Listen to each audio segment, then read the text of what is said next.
Good morning +1 class. Unit 3 को revise करते हैं बेटा। आज यहाँ से यूनिट जो है 1 कल रिवाइज़ आपकी कंप्लीट हो गई थी। और रिवीजन में अगर आपको कोई प्रॉब्लम है तो जो आपकी लाइव क्लासेस हैं जो 2 दिन चलेंगी, एक कल हो चुकी है, एक आज और है, तो उसमें आप प्रॉब्लम अपने डिस्कस कर सकते हैं। और आई होप बेटा आप अच्छे से अपना एग्ज़ाम देंगे और उसको बिल्कुल अच्छे से आप अटैम्प्ट करेंगे। और आपको ये भी पता है कि MCQs पैटर्न आपका है, सारा का सारा उसमें MCQs ही आपका रहेगा। तो थर्ड जो चैप्टर आपका पास आता है वो भी आज हम कंप्लीट करेंगे। उसके अंदर जो मेन है टॉपिक्स वो आज हम करेंगे।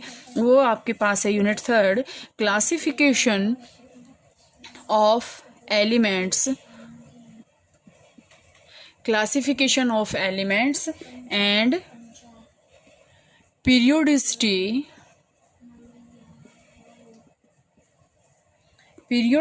in properties।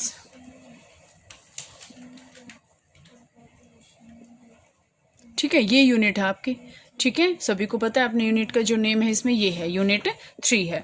इसके अंदर सबसे पहले बेटा जो मेन आपके पास है वो आपके पास ये है कि आपके पास अगर हम ये मान के चले कि ये आपके पास पीरियोडिक टेबल है, तो जो ये वर्टिकल लाइंस होती हैं इसको हम क्या बोलते हैं, ये होते हैं आपके पास ग्रुप्स।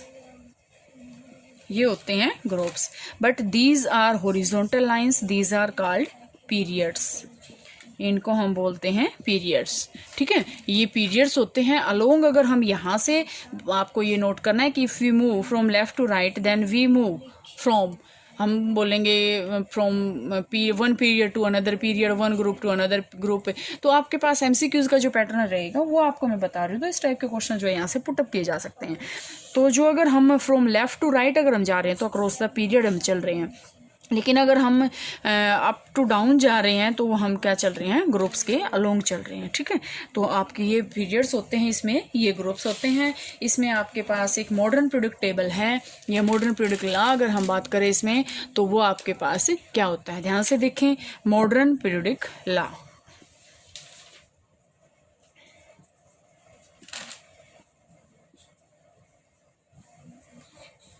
Modern periodic law.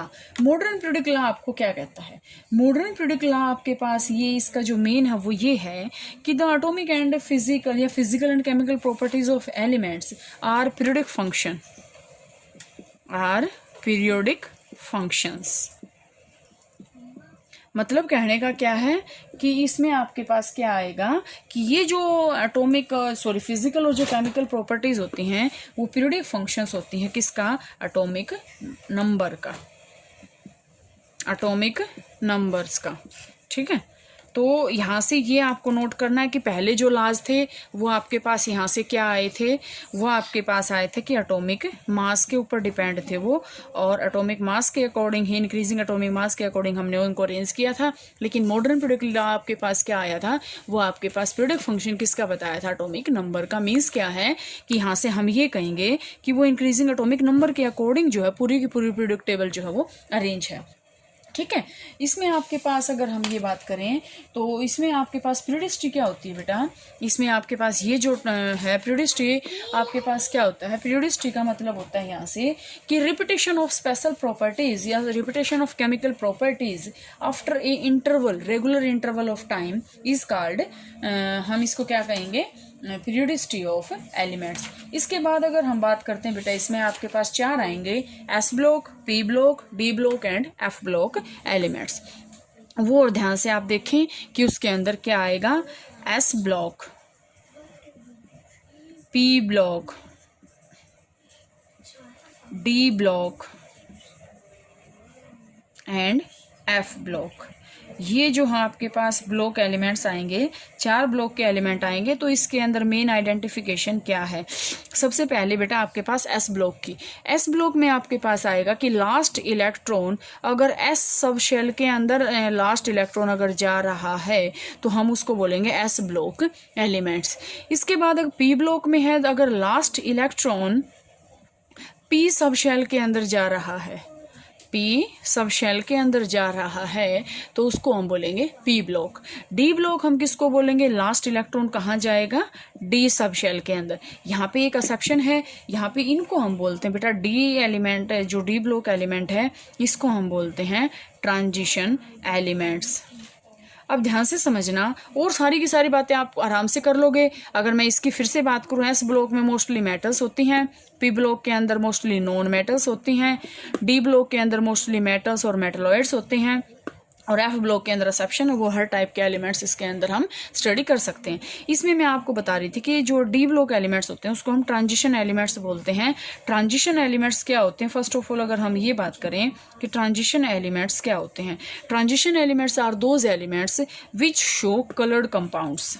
सबसे पहले आपको यही नोट करना है, कलर्ड कंपाउंड। अब कलर्ड कंपाउंड क्यों शो करते हैं, यहाँ से ये समझें कि कलर्ड का मतलब क्या होता है कि अब जैसे मैं यहाँ से ये कहती हूँ एक एनर्जी लेवल ये है, एक एनर्जी लेवल ये है, और एक एनर्जी लेवल आपके पास यहाँ है। यहाँ से इलेक्ट्रॉन को इस लेवल पे जाना है। अब ध्यान से देखना, यहाँ से वो क्या करेगा, जंप करेगा। कोई भी चीज़ जंप कब करेगी, जब उसके पास क्या होगी, एनफ एनर्जी होगी, या नहीं है तो वो क्या करेगा, एनर्जी को एब्जॉर्ब करेगा। तो by absorbing the stable amount of energy electron jump from lower energy level to higher energy level, this will form transition. Transition का मतलब होता है चेंजमेंट करना। तो यहाँ से इलेक्ट्रॉन इस लेवल पे अगर जा रहा है तो वो ट्रांजिशन एलिमेंट्स होते हैं, ठीक है। तो इस एनर्जी को एब्जॉर्ब करने के कारण यहाँ पे जो है कलर्ड कंपाउंड की फॉर्मेशन जो है होती है। ये भी बहुत इंपॉर्टेंट क्वेश्चन है, इसके भी बेस पे आपके पास क्वेश्चन आ सकता है कि ट्रांजिशन एलिमेंट्स जो कलर कंपाउंड शो क्यों करते हैं, क्योंकि वो एनर्जी को या तो एब्जॉर्ब करेंगे और हायर से अगर लोअर जाएंगे तो वो एनर्जी को एमिट करेंगे। ओके, तो यहाँ से आपके पास ये है। एस ब्लॉक में आपके पास आ गया, ऑक्सीडेशन स्टेट आ गई। पी ब्लॉक में मैंने आपको बता दिया कि कौन कौन से होते हैं। डी ब्लॉक को मैंने अभी बताया, ट्रांजिशन एलिमेंट्स बोलते हैं। क्यों बोलते हैं, एक और आपके पास है ट्रांजिशन का मतलब एक और होता है इंटरमीडिएट। तो एस ब्लॉक और पी ब्लॉक के बीच में जो एलिमेंट आते हैं ना वो डी ब्लॉक एलिमेंट आते हैं। मतलब कहने का क्या है कि एस और पी के बीच में डी ब्लॉक एलिमेंट है कि एस की भी प्रॉपर्टी मिलेंगी और पी की भी मिलेंगी, तो इसलिए हम उसको बोलते हैं D block elements. F block में आपके पास क्या आएंगे, या एफ ब्लॉक में आपके पास क्या आएगा, यहाँ से एफ ब्लॉक में आपके पास यहाँ से आएगा, एफ ब्लॉक में आपके पास क्या आएगा, एफ ब्लॉक में आएगा कि लास्ट इलेक्ट्रॉन कहाँ जाएगा, एफ सब शेल के अंदर, ठीक है, एफ सब शेल के अंदर। और आपके पास ये क्या होते हैं, लेंथेनोड और एक्टिनोड होंगे, और इसमें आपके पास क्या आएंगे, ये मोस्टली जो होते हैं बेटे हार्ड मेटल्स होते हैं, एक्सेप्शन नहीं है, हार्ड मेटल्स होते हैं ये, ठीक है, हार्ड मेटल्स होते हैं। और हाई मेल्टिंग और बॉइलिंग पॉइंट होता है, और वेरिएबल इनकी वैकेंसी जो है वो होती है। इसके बाद अगर हम बात करें इसमें बेटा, इसमें आपके पास जो नेक्स्ट आएगा वो आएगा predict trends in properties of elements. इसमें आपके पास आएगी कोवलेंट रेडियस। कोवलेंट रेडियस क्या होती है आपके पास, कोवलेंट रेडियस। कोवलेंट रेडियस में हम क्या पढ़ेंगे कि इंटरन्यूक्लियर डिस्टेंस, अगर हम यहाँ से ये दो एटम्स, अगर हम बॉन्डेड एटम्स की बात करें तो इसके बीच का जो इंटरन्यूक्लियर डिस्टेंस है इसका हाफ, इंटरन्यूक्लियर डिस्टेंस का हाफ उसको बोलते हैं हम कोवलेंट रेडियस, ठीक है। जैसे हम बात करते हैं यहाँ पे H2 का ले लिया हमने, तो H2 की जितनी इंटरन्यूक्लियर डिस्टेंस है उसका जो अगर हम हाफ कर देंगे तो वो क्या आ जाएगी आपके पास, कोवलेंट रेडियस। इसके बाद आपके पास आती है van der Waals radius. Van der Waals radius, van der Waals radius आपके पास क्या होती है कि हाफ होती है इंटरन्यूक्लियर डिस्टेंस का, लेकिन यहाँ पे आपके पास क्या आएगा, to similar non bonded isolated atom. Non bonded isolated atom मतलब अगर हम यहाँ से ये बात करते हैं, ये दो एलिमेंट्स हैं ये ऐसे, तो ये थोड़ी बॉन्डेड हैं, ये आपस में बॉन्डेड हैं, ये थोड़ी आपस में बॉन्डेड हैं, तो इनका इंटरन्यूक्लियर डिस्टेंस का जो हाफ है ये इसका हाफ, इसको बोलते हैं हम वेंडरवाल रेडियस। इसके बाद अगर हम बात करते हैं आयनिक रेडियाई की, तो आयनिक रेडियाई में आपके पास क्या होता है, आयनिक रेडियाई होती है इफेक्टिव डिस्टेंस। आयनिक रेडियाई की अगर हम बात करें तो ये आपके पास होता है effective distance from centre of nucleus, कि न्यूक्लियस के सेंटर से एक इफेक्टिव डिस्टेंस कितना है। जैसे मैंने आपके पास पहले एग्जांपल दिया था, ये क्लोरीन है, यहाँ पे ये सोडियम है, ठीक है, यहाँ से ये ऐसे बॉन्डिंग नहीं है, ये अलग अलग है, ठीक है। और हमने यहाँ से क्या ले लिया, ये फिर से हमने क्लोरीन बना लिया और ये हमने Na बना लिया। तो यहाँ से अगर हम बात करें तो ये Na का डिस्टेंस है, ये इसका जो इफेक्टिव डिस्टेंस है, इफेक्टिव न्यूक्लियर डिस्टेंस, उसको हम बोलते हैं आयनिक रेडियस। ठीक है, ये आपके पास क्या है, ट्रेंड्स है रेडियाई के। इसके बाद आपके पास आती है आयनाइजेशन एंथैल्पी, आयनाइजेशन एनर्जी और इलेक्ट्रोनेगेटिविटी। बहुत अच्छे टॉपिक्स हैं ये भी। अगर हम आयनाइजेशन एंथैल्पी की बात करें, आयनाइजेशन एंथैल्पी आपके पास होती क्या है? आयनाइजेशन एंथैल्पी होती है बेटा अमाउंट ऑफ एनर्जी, ठीक है, required to remove the most loosely bounded electron from an isolated gaseous atom.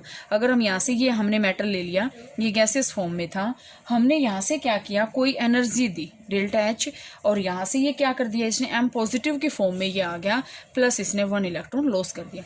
तो यहाँ से जो मोस्ट लूजली इलेक्ट्रॉन था, जो बिल्कुल लास्ट वाला इलेक्ट्रॉन था, उसने ये एनर्जी गेन की और यहाँ से वो इलेक्ट्रॉन बाहर चला गया। इसी को हम क्या बोलते हैं, ट्रांजिशन। ठीक है, इसको हम ट्रांजिशन भी बोल सकते हैं। इसके बाद आपके पास आएंगे, इसमें आपके पास और क्या आएगा, यहाँ से और आपके पास आएंगे, इसमें आयनाइजेशन एंथैल्पी आ जाएगा। जो इसमें फैक्टर्स हैं वो सभी में कॉमन ही होते हैं, वो आप पढ़ लोगे। इसके बाद आपके पास आता है electron gain enthalpy. Electron gain enthalpy में क्या होता है, ये एक अमाउंट ऑफ एनर्जी है, या तो रिलीज होगी या फिर एब्जॉर्ब होगी, या तो वो रिलीज होगी या एब्जॉर्ब होगी जब एक neutral isolated gaseous atom ground state से कोई भी इलेक्ट्रॉन एक्सेप्ट करेगा। ठीक है, जैसे मैंने यहाँ से ये एटम ले लिया, इसने क्या किया, इलेक्ट्रॉन को गेन कर लिया और यहाँ से एक्स नेगेटिव है, और यहाँ से इसने क्या किया, डेल्टा एच को रिलीज कर दिया। ठीक है, तो ये होती है इलेक्ट्रॉन गेन एंथैल्पी। अगर हम इसकी और इसकी कंपैरिजन करें तो हम यहाँ पहले एनर्जी दे रहे हैं, लेकिन यहाँ पे एनर्जी क्या हो रही है, रिलीज हो रही है। वो पहले भी ले सकता है, उसमें कोई प्रॉब्लम नहीं, वो आपके पास एब्जॉर्ब भी हो सकती है और वो रिलीज भी कर सकता है, कोई प्रॉब्लम नहीं है इसमें। इसके बाद आपके पास जो नेक्स्ट आता है इसमें, वो आपके पास आता है electron gain enthalpy. Electron gain enthalpy, electron gain enthalpy क्या होता है, इलेक्ट्रोनेगेटिविटी। इलेक्ट्रोनेगेटिविटी आपके पास क्या होता है, टेंडेंसी होती है एटम की, ये कोई एनर्जी नहीं है, टेंडेंसी है एटम की, of any atom to attract shared pair of electrons, कि शेड पेयर ऑफ इलेक्ट्रॉन्स को अपनी तरफ अट्रैक्ट करने की ये पावर है एटम्स की, उसको हम बोलते हैं इलेक्ट्रोनेगेटिविटी। इलेक्ट्रोनेगेटिविटी में हम क्या करेंगे, इलेक्ट्रोनेगेटिविटी में हम क्या करेंगे, यहाँ से जैसे मैंने एग्जांपल ले दिया, यहाँ से NaCl का, जब इसके बीच में बॉन्डिंग बनेगा, यहाँ से बॉन्डिंग है, सिंपल सी बात है, जब ये कंपाउंड ऐसे बना हुआ है तो इट मीन्स क्या है, we can say that there is a bond between the two bonded atoms. तो जब ये बॉन्ड टूटेगा या बिना टूटे भी, ये क्लोरीन क्या होता है, हाईली इलेक्ट्रोनेगेटिव एलिमेंट है। ये जो शेयरिंग पेयरिंग के इलेक्ट्रॉन है, जैसे यहाँ से एक किसका है, एक किसका है, तभी बॉन्ड बना हुआ है, लेकिन क्लोरीन क्या होता है, हाईली इलेक्ट्रोनेगेटिव है। जब ये बॉन्ड को क्लीवेज का टाइम आएगा तो इन इलेक्ट्रॉन्स को ये क्या करेगा, अपनी तरफ खींच के ले जाएगा और Cl नेगेटिव बन जाएगा। तो ये क्या बन गया, Na positive plus Cl negative, यहाँ से ये बन जाएगा। इसमें हम और क्या पढ़ेंगे, इलेक्ट्रोनेगेटिविटी तो होती है ये, ठीक है, और ये मोस्टली एलिमेंट्स में पाई जाती है, कोई जितना नहीं है कि भाई ये एक में ही पाएगी या फिर इसमें और पाएगा। इसके बाद एक आपके पास आता है डायगोनल रिलेशनशिप। डायगोनल रिलेशनशिप में हम क्या पढ़ेंगे, डायगोनल रिलेशनशिप आपके पास क्या होता है, डायगोनल रिलेशनशिप कि एक ग्रुप, फर्स्ट ग्रुप का फर्स्ट और सेकंड ग्रुप का थर्ड एलिमेंट, ये जो है सिमिलर प्रॉपर्टी शो करेंगे, ये होता है डायगोनल रिलेशनशिप। डायगोनल आपको पता भी है, जैसे हमने ये बना दिया तो ये इसके क्या है, डायगोनल, मतलब यहाँ से जो एलिमेंट्स आएंगे उनकी प्रॉपर्टी सेम आएगी और इस रो में जो एलिमेंट्स आएंगे उनकी प्रॉपर्टी क्या आएगी, सेम आएगी। तो आपके पास को ये आता है कि ये first element of group first lithium जो है मैग्नीशियम के साथ डायगोनल रिलेशनशिप शो जो है वो करता है। ठीक है, लिथियम के और मैग्नीशियम के क्या हैं, डायगोनल रिलेशनशिप होती हैं, ये सेम सी प्रॉपर्टी शो करते हैं, इसमें ऐसा कोई डिफरेंस नहीं आता। तो यहाँ से बेटा ये यूनिट 3 आपकी कंप्लीट होती है। इसके बाद कल आपकी लाइव क्लास हुई थी, उसमें भी कुछ प्रॉब्लम्स डिस्कस हुई थी और आज अगर है फिर से करेंगे। और तो इसमें आप बेटा इतना कर लेना, इसको आप अच्छे से